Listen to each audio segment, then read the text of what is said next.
नमस्कार साथियों, आशा करता हूँ कि आप स्वस्थ होंगे और खुशहाल होंगे। मित्रों, इस मनुष्य जीवन में बहुत सारे अनुभवों को साथ आदमी को चलना पड़ता है और अनुभव जो है व्यक्ति को समय समय पर प्रेरणा देता है, जिससे व्यक्ति बहुत सारी उलझनों से बच जाता है।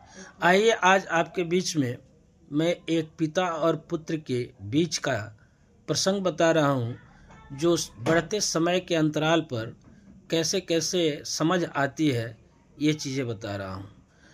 जब मैं 5 वर्ष का था तो सोचता था कि मेरे पिता दुनिया के सबसे मजबूत और ताकतवर व्यक्ति हैं। जब मैं 10 वर्ष का हो गया तो मैंने महसूस करने लगा कि मेरे पिता को दुनिया की हर चीज़ के बारे में जानकारी है। जब मैं 15 वर्ष का हो गया तब मैं महसूस करने लगा कि मेरे मित्रों को मेरे पिता के बारे में या मेरे मित्रों के पिता मेरे पिता से ज़्यादा समझदार हैं। जब मैं 20 वर्ष का हो गया तब मैंने महसूस किया कि मेरे पिता को दुनिया के साथ चलने के लिए अभी कुछ और ज्ञान की ज़रूरत है। जब मैं 25 वर्ष का हो गया तब मैंने महसूस किया कि मेरे पिता किसी और दुनिया के हैं और वे हमारी सोच के साथ नहीं चल सकते। जब मैं 30 वर्ष का हो गया तब मैंने महसूस किया कि मुझे किसी भी काम के बारे में अपने पिता से सलाह नहीं करनी चाहिए, क्योंकि मेरे पिताजी मेरे हर काम में कमी निकालने और नकल निकालने के आदी हो गए हैं।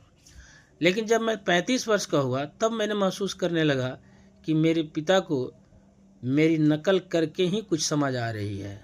जब मैं 40 वर्ष का हुआ तब मैंने महसूस करने लगा कि मेरे पिताजी की सलाह ली जा सकती है। लेकिन जब मैं 50 वर्ष का हुआ तब मैंने फैसला किया कि मुझे कोई भी काम करने से पहले अपने पिता से सलाह लेनी चाहिए या सलाह लेनी ज़रूरी है, क्योंकि परिवार में माता पिता और श्रेष्ठ जनों के मार्गदर्शन में, उनके सलाह में जो भी काम किए जाते हैं वो बेहतर होते हैं या उनका परिणाम बेहतर होता है। सारांश ये कहता है, निष्कर्ष ये निकलता है इन बातों से कि अपने परिवार में अपने माता पिता या श्रेष्ठ जन जो भी आपको अनुभव की बातें बताते हैं वह आपके लिए एक सीख है, अमूल्य है। इसलिए इस पर ध्यान देने की ज़रूरत है। परिवार बेहतर तभी हो सकता है जब हम अपने माता पिता और श्रेष्ठ जनों के मार्गदर्शन में चलें। और ध्यान रखने की बात यह है कि मानव जीवन में सबसे छोटी और शुरुआती संस्थान परिवार है, इसलिए परिवार का बेहतर होना जरूरी है।